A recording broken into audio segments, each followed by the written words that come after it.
अगले हफ्ते 26 जुलाई को कारगिल दिवस मनाने वाले हैं। 1999 में इंडियन फौजों ने पाकिस्तानी फौज की घुसपैठ लेह, लद्दाख और द्रास के सेक्टर में खत्म की थी। हम इसलिए कारगिल दिवस मनाते हैं।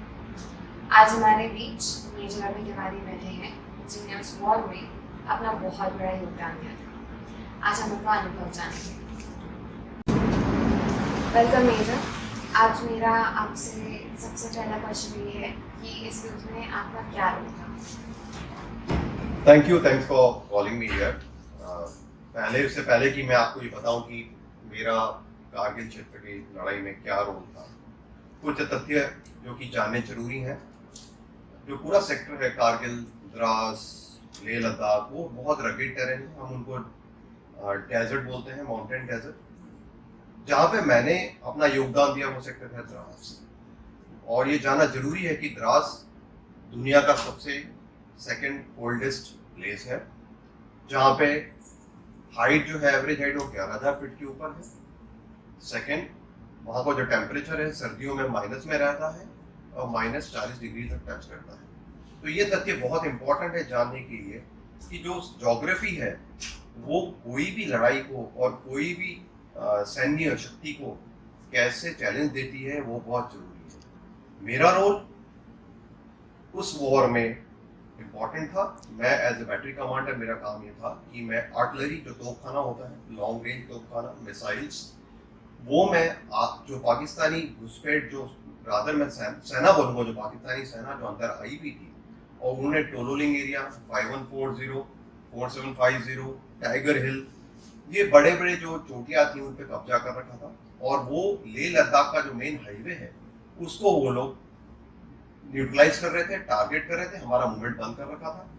मेरा काम वो था कि वो इनडायरेक्ट फायर करके उनकी पोस्टों को न्यूट्रलाइज करना, उनके डिफेंसेस को बर्बाद करना, उनकी फौजों को नुकसान पहुंचाना। दूसरा, ऑल्सो जो उनके डिफेंस बना रखे थे उनको बिल्कुल तहस नहस करना, और कैजुअलिटी तो करना ही था। और उसमें ये था कि इनडायरेक्ट फायर के अलावा डायरेक्ट फायर, लाइक जैसे बोफर्स गन थी जो हम लोगों ने डायरेक्ट फायर में यूज करी, क्योंकि इनके जो फोर्टिफिकेशन थे बहुत ही स्ट्रॉन्ग थे, क्योंकि वो पूरा ही पहाड़ है, चट्टाने हैं, तो वो डिस्ट्रॉय किया। एंड ऑल्सो हमने जो उनकी गने थी अंदर, आर्टिलरी गने, उन पे हमने फायर किया, उनके पाकिस्तान के एरिया में और विद इन इंडिया टेरिटरी जो उनकी मोटर होती थी उनको हमने बंद करके रखा, तो हमारे ट्रूप्स आगे मूव कर सकें। और ऑल्सो सो आर्टिलरी, जो वॉर कारगिल वॉर है वो पूरा आर्टिलरी ने ही जीता है, क्योंकि हमने इतना फायर किया है कि हमने लास्ट 3 वॉर्स में भी इतना फायर नहीं किया था, उससे हमने एम्यूनिशन फायर किया। ये इंपॉर्टेंट रोल था तो हमारे इन्फेंट्री को मूव करने में, ताकि वो जो भी डिस्ट्रक्शन हमने किया उसके बाद जो भी थोड़े पाकिस्तानी बचे उनको मार के, और जो हमारा एरिया था उसको हमने वापस रिकवर किया, पोस्टों को हमने कैप्चर किया, और धीरे धीरे हमने प्रगति करी, आगे बढ़ते गए हम लोग, ताकि पाकिस्तान की फौज सेना वापस रिट्रीट कर सके। ये एक ऐतिहासिक वॉर था। आप इस वॉर को किस दृष्टि से देखते हैं? डेफिनेटली ये एक बहुत ही ऐतिहासिक वॉर था हमारी कंट्री के लिए। मैं ध्यान वापस लोगों का जताना चाहता हूँ कि हमारे जो लेट प्राइम मिनिस्टर थे, मिस्टर अटल बिहारी वाजपेयी, उन्होंने लाहौर समझौते के लिए पहल की थी, पीस ट्रीटी के लिए, और वो लाहौर गए थे बस लेके। उसके बाद पाकिस्तानियों ने ये हरकत करी और उनकी सेनाएं, जो कि बाद में पता चला 1.5-2 साल से इन चोटियों पे बैठने की कोशिश कर रही थी, और बैठ गई थी। सो कुछ तथ्य जो कि ये ऐतिहासिक वॉर क्यों कहा जाता है, एक तो ये जो मैंने बताया कि हम लोग बिल्कुल ऑफ गार्ड थे। हम लोगों ने कभी सोचा नहीं था कि हमारे प्राइम मिनिस्टर जो कि पीस ट्रीटी कर रहे थे और पाकिस्तानी ये स्ट्रेटजी पे काम कर रहा था। सेकंड, जो बैटल फील्ड है मैंने बताया है, वर्ल्ड का हाईएस्ट बैटल फील्ड है। आज तक इतनी ऊंचाई पे कोई भी कंट्री में कहीं भी कोई वॉर, चाहे वर्ल्ड वॉर 2 हो, वर्ल्ड वॉर 1 हो, नई लड़ाई लड़ी गई है इंडिविजुअल, हमारी कंट्री में लड़ाई लड़ी गई हमारा। और सेकंड, कोल्डेस्ट प्लेस जो मैंने बताया आपका द्रास है, जो कोल्डेस्ट प्लेस है। सो इन तथ्यों को लिया जाए, और बहुत ही कम समय में हमने मोबिलाइजेशन किया था। मोबिलाइज करके हमारे ट्रुप्स को हमने वहाँ पे क्लेमेटाइजेशन होता है। क्लेमेटाइजेशन क्या होता है, जब एल्टीट्यूड में लड़ते हैं आप, तो आपको 5-4 हज़ार फीट में आपको 4-4 दिन के लिए क्लेमेटाइज करना पड़ता है। हमारे पास वो लग्जरी नहीं थी, हमको वहाँ पे पहुँचना पड़ा। हमको 2 दिन के अंदर ही हमारा वहाँ पे स्ट्रेटजी के मुताबिक हम लोगों को फायर प्लान और अटैक करना पड़ा। जो ऐतिहासिक है, बिकॉज वहाँ पे जो सबसे चैलेंजिंग ह्यूमन कंडीशन होती है दुनिया में, उससे ज़्यादा नहीं हो सकती है। पर हमारे ट्रुप्स, ऑफिसर्स जिन्होंने लीड किया, आर्मी, एयरफोर्स, स्पेशली आर्मी, बहुत सक्सेसफुली हम लोगों ने स्ट्रेटजी प्लान करी, जो कि पाकिस्तानियों ने पूरी पोजीशंस ऑक्यूपाई की हुई थी। उसके बावजूद हम लोगों ने लड़ाई करी वहाँ पे साथ मिलके, अगेंस्ट ऑल ऑड्स, एंड हम विजय हुए। एंड दैट्स व्हाई वर्ल्ड में इवन नेटो के ट्रुप्स आए हैं, नेटो की स्ट्रेटजी टीम आई है सीज फायर के बाद। उन्होंने इसको पूछा गया कि आपने कैसे लड़ाई लड़ी। उनको विश्वास नहीं हुआ कि कोई आर्मी किसी देश की उस हाइट पे, उस कंडीशन में लड़ सकती है, और जितने भी पीक्स, जो कि एवरेज पीक 17-15 हज़ार फीट के हैं, उसको वापस ले सकती है। तो इट्स अ मिसाल है पूरी दुनिया में। एंड हम प्राउडली बोलते हैं कि इंडियन आर्मी ने वो अचीव की और दिखाया दुश्मन को कि हम किसी भी कंडीशंस के लिए, किसी भी सिचुएशन के लिए हम हमेशा रेडी हैं, और हम हमारे देश के लिए कुछ भी कर सकते हैं। दीदी, इस पे आपके क्या विचार?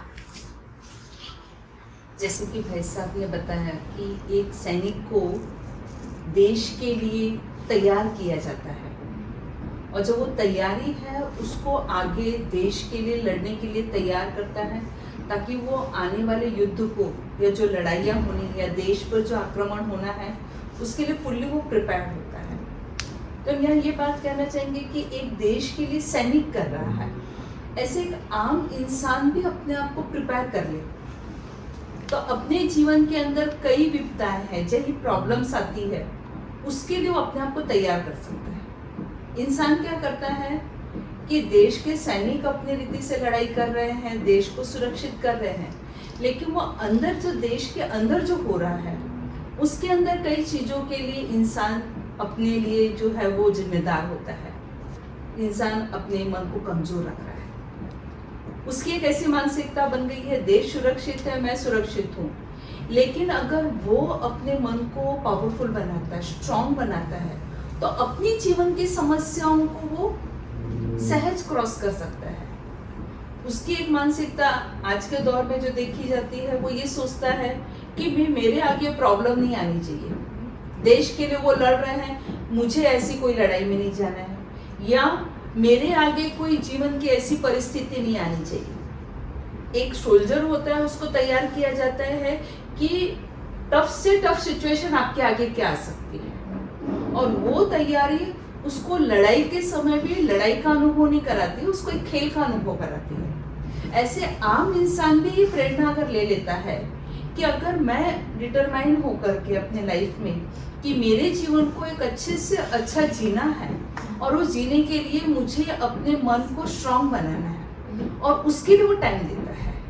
जैसे एक सोल्जर अपने आप को स्ट्रांग बनाने के लिए उसको ट्रेनिंग दी जाती है, ऐसे एक आम इंसान भी अपने माइंड को ट्रेन करे। तो मैं समझती हूँ कि आज समाज के अंदर जो प्रॉब्लम्स क्रिएट हो रही है, उसको मिनिमाइज किया जा सकता है। तो एक आम इंसान भी ऐसे अगर तैयार कर लेता है, तो ये भी एक देश को सुरक्षित रखने में आम इंसान का बड़ा योगदान। एक सिपाही को युद्ध के समय पे क्या मुख्य बातें ध्यान में रखनी चाहिए? Good question. I think so सिपाही जब यूनिफॉर्म पहनता है, तो सबसे पहले सिपाही ऑफिसर, जो मैं बोलूँ, हमको ओथ ली जाती है कि जो हमारा देश का सम्मान है, देश की सुरक्षा है, देश की इज्जत है, वो हमारे लिए सबसे बड़ा ऑब्जेक्टिव और हमारा मिशन होता है। और जो हमारा खुद का कंफर्ट है, वो हमारा सबसे लास्ट होता है। तो वो हम, उसके अलावा सिपाही को और जो कुछ चीज़ें ध्यान में रखनी चाहिए ऐसी सिचुएशन में जाने से पहले, एक मेंटल टफनेस बहुत इंपॉर्टेंट है, डिटर्मिनेशन। क्योंकि वो सिपाही भी, हम सब ह्यूमन बीइंग है, हमने वो वर्दी पहनी है, तो हम लोग को मेंटली एक तो प्रिपेयर किया जाता है, हम लोग को मेंटली कंडीशन किया जाता है हमारी ट्रेनिंग्स में। सेम टाइम हमको ये बताया जाता है कि किस सिचुएशन में कैसा एक्ट करना है। अगर वॉर की सिचुएशन है, तो एज एन ऑफिसर हमारा काम होता है कि सिपाही को हम मेंटली, साइकोलॉजिकली प्रिपेयर करते हैं, बिकॉज उसकी भी फैमिली है, उसके भी बच्चे हैं, वो भी एक, उनका भी एक क्या बोलते हैं, कनेक्शन है। वो कनेक्शन उनके दिमाग में पीछे रहता है। पर उस कंडीशन में, लड़ाई की कंडीशन में, हम उनको एनकरेज करते हैं, मोटिवेट करते हैं, उनको मेंटली हम टफनेस देते हैं, डिटर्मिनेशन, संकल्प बहुत इंपॉर्टेंट होता है कि मैंने संकल्प लिया तो मैं करूंगा। मेरे देश के लिए, और मैं पीछे नहीं हटने वाला। और वो प्रिपरेशन जो होती है एज ए टीम के साथ मिलके, और सबको अपना अपना रोल करना होता है। जैसे एक फैमिली में एक फादर का रोल होता है, ब्रदर का, माँ का, वाइफ का, वैसे ही वहाँ पे सब अपना अपना रोल करते हैं। वो रोल कंप्लीशन के लिए हम उनको बताते हैं, उनको प्लान को एक्सप्लेन करते हैं।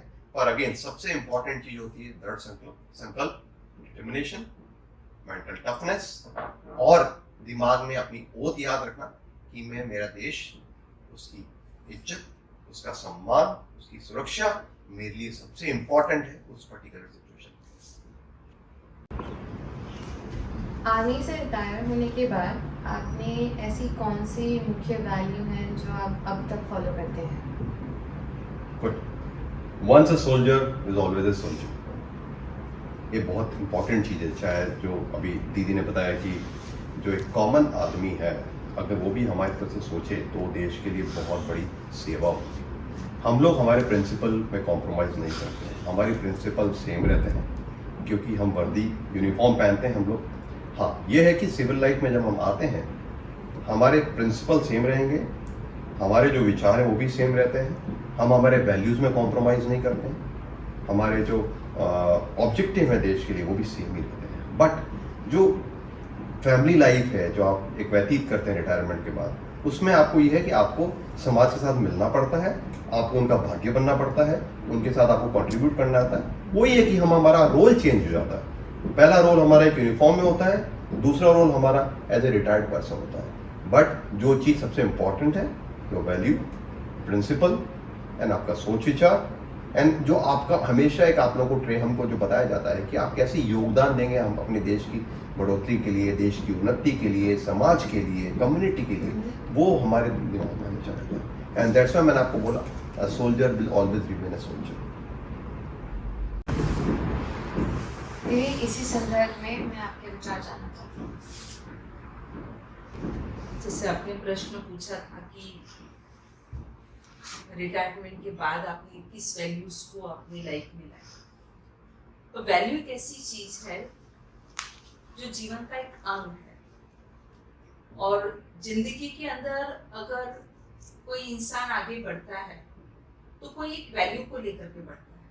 आप कोई भी जीवन की किसी भी इंसान को देख लो तो उसने कुछ एक वैल्यू अपने लाइफ के अंदर एक परमानेंट रखी है कि उसे किसी भी हाल में नहीं छोड़ा है उसने, चाहे वो एक्यूरेसी हो, पंक्चुअलिटी हो, रेगुलरिटी हो, जो भी हो, और उस वैल्यूज को लेकर के वो आगे बढ़े।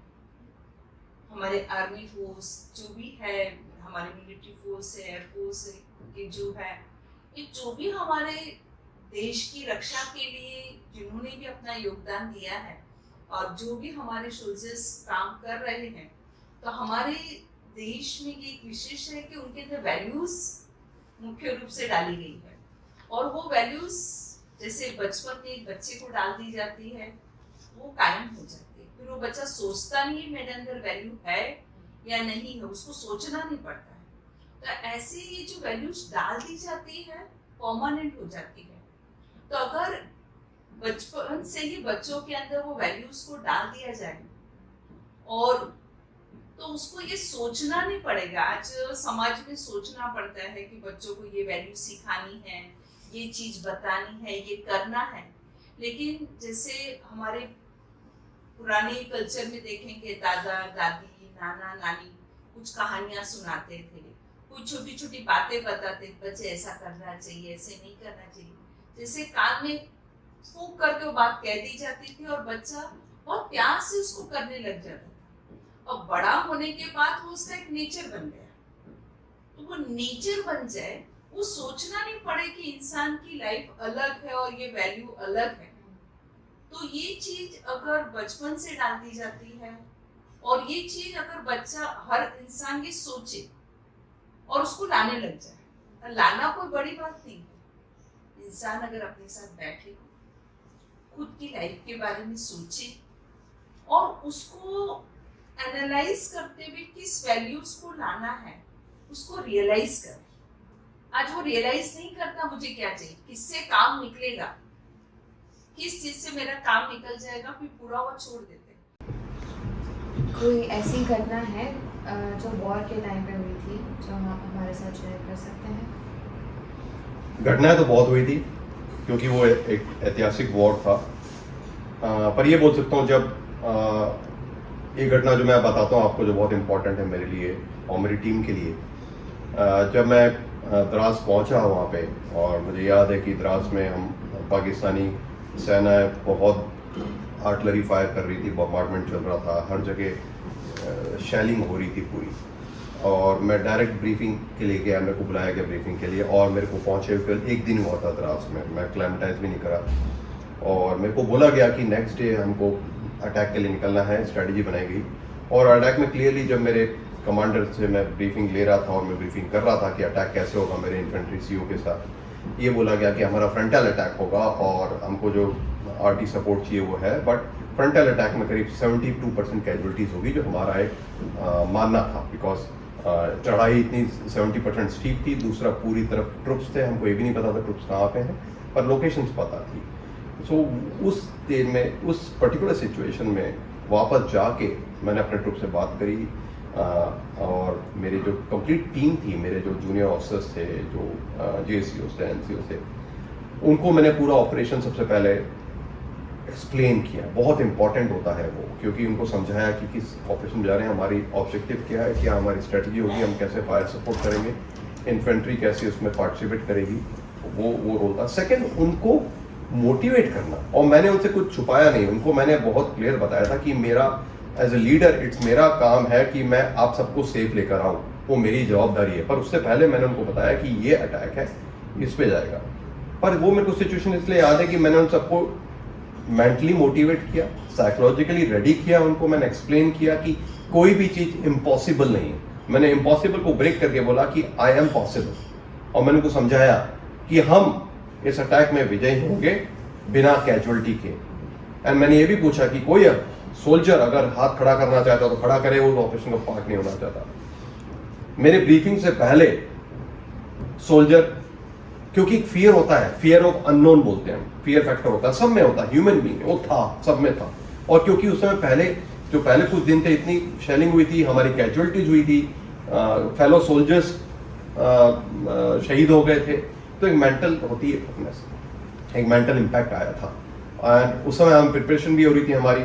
बट जब मैंने ब्रीफिंग करी, उनसे बात करी, साइकोलॉजिकल उनको ब्रीफ किया, एनकरेज किया, मोटिवेट किया, एंड जो आई एम पॉसिबल का मंत्रा दिया, एंड बोला कि हम विजय होंगे, निश्चय विजय।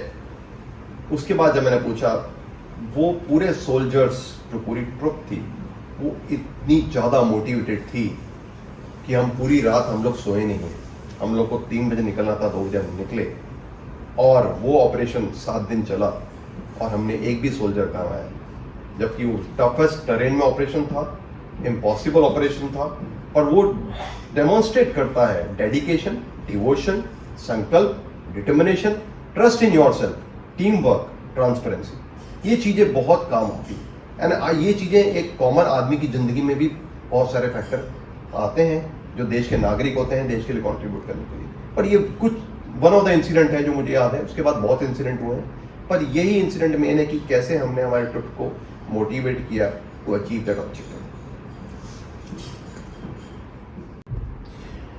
शोभा दीदी, बहुत बहुत धन्यवाद, आपने मेरे को ये मौका दिया कि मैं आज आप लोगों से बात कर सकूं, and you know thank you very much for that. पर ये बताइए शोभा दीदी, आप लोग फ्रॉम ब्रह्मा कुमारीज, आप लोग इस पर्टिकुलर 26 जुलाई को इतना अच्छा सेलिब्रेट करते हैं, आप लोग इतना कंट्रीब्यूट करते हैं, और देश के जो सैनिक हैं जो कि अभी इस पार्टिसिपेट कर चुके हैं, नहीं भी पार्टिसिपेट करते, आप उनको सबको इनवाइट करते हैं, बात करते हैं। आप लोग को ये आइडिया कैसे आया कि ये दिवस क्यों महत्व है, इसका क्या आप रिलेवेंस निकालते हैं कि ये दिवस मनाना चाहिए और क्यों मनाना चाहिए, एंड आप लोग इतना सपोर्ट करते हैं इसको, तो मैं जान सकता हूँ क्या विचार है ब्रह्मा कुमारी इसका, इसके पीछे?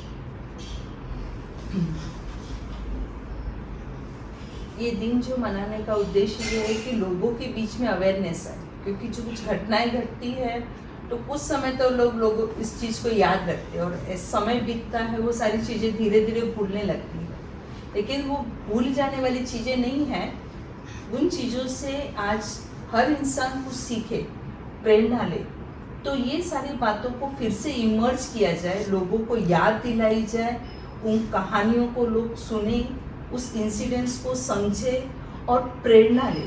तो ये बातों को याद कराने के लिए एक चीज़ है कि लोगों की जागृति आए और उन लोगों के प्रति जो देश के लिए अपनी जान गंवा चुके हैं उनके प्रति भी अपने एक भावना इमर्ज कर सके। तीसरी बात ये आती है कि एक आम इंसान जीता है और एक सोल्जर जीता है, दोनों के जीवन में अंतर है। वो फुल डिसिप्लिन लाइफ से जीता है, एक आम इंसान के अंदर वो डिसिप्लिन नहीं होता है। तो ये चीज़ों को लेकर के एक प्रेरणा ले और अपने शारीरिक रूप से, मानसिक रूप से अपने आप को भी वैसा स्ट्रांग बनाने का संकल्प करें।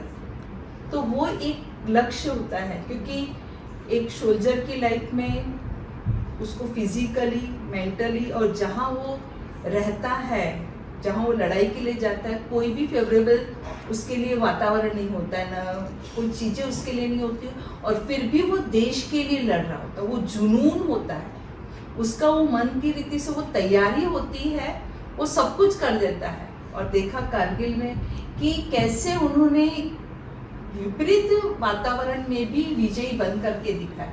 तो ये प्रेरणा लेकर के आज छोटी छोटी बातों में स्टूडेंट्स होते हैं, कुछ लॉकडाउन हुआ तो कई उन्होंने सुसाइड कर लिया, फेलियर हो गए तो घर से निकल गए, ये सारी चीज़ें न हो, एक छोटी सिचुएशन, ये सारी चीज़ों से प्रेरणा लें कि हम भी एडवर्स सिचुएशन में कुछ अच्छा करके दिखा सकते हैं, कुछ हो सकता है। तो वो प्रेरणा लोग ले, कुछ सीखे और अपने जीवन को आगे बढ़ाए, क्योंकि ब्रह्मा कुमारी का विशेष लक्ष्य ये होता है कि हर इंसान कुछ सीखे और अपने आप को स्ट्रांग बनाते हुए आगे बढ़े और आने वाले जीवन को, भले प्रॉब्लम्स है लेकिन उसको बहुत आसानी से क्रॉस करे। जैसे कोई एग्ज़ाम पास करता है, खुशी होती है, ऐसे जीवन के सिचुएशंस को भी क्रॉस करते हुए एंजॉय करे।